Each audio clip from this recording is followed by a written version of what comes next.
अस्पताल में दुल्हन के लिबास में बिस्तर पर पड़ी ये महिला आरती मौर्य है और आरती के चेहरे पर हाथ फेर रहा शख्स इनका पति अवधेश है। नवविवाहिता जोड़े की ये नायाब तस्वीर उत्तर प्रदेश के प्रयागराज स्थित एक अस्पताल की है। पूरा मामला कुछ यूं है कि प्रतापगढ़ के कुंडा इलाके की रहने वाली आरती मौर्य की शादी पास के ही गांव के अवधेश के साथ तय हुई थी। शादी की सभी तैयारियां पूरी कर ली गई थी। 8 दिसंबर को आरती के घर बारात आनी थी।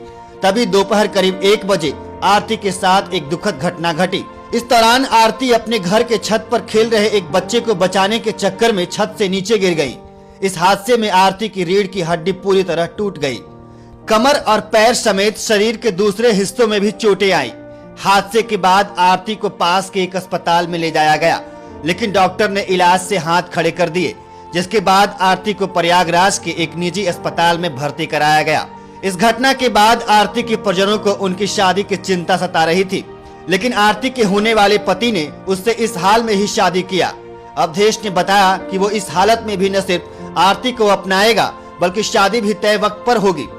अवधेश ने कहा, भले ही उसे अस्पताल के बेड पर जाकर ऑक्सीजन सपोर्ट सिस्टम के सहारे इलाज करा रही आरती की मांग भरनी पड़े, लेकिन शादी नहीं टलेगी। अवधेश की जिद पर डॉक्टरों को भी झुकना पड़ा, जिसके बाद आरती को एम्बुलेंस से वापस घर लाया गया। उसे स्ट्रेचर पर लिटाकर शादी की रस्में अदा की गई।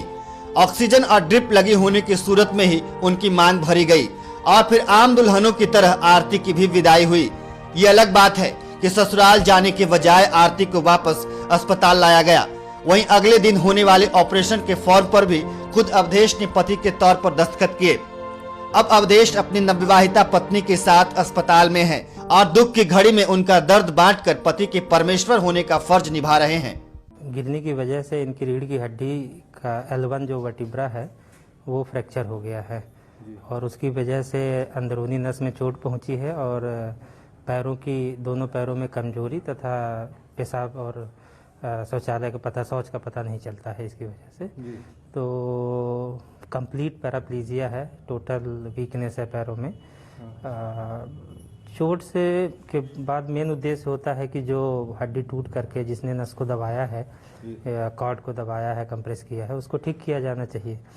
उस प्रोसेस में फिक्सेशन भी ज़रूरी होता है, क्योंकि युवा लड़की है, अभी नई नई शादी हुई है, तो उसको भविष्य में चलने फिरने में दिक्कतें ना आए, तो उसकी वजह से स्क्रू लगा के फिक्स किया गया है हड्डियों को। और साथ ही जो नस की झिल्ली फट गई थी उसको रिपेयर करके उसको सही किया गया है। और जो अंदरूनी चोटें हैं वो सुधरने में वक्त लेती हैं। तो हमारा मानना है ऐसा है कि 3 से 6 महीने में बढ़िया चलने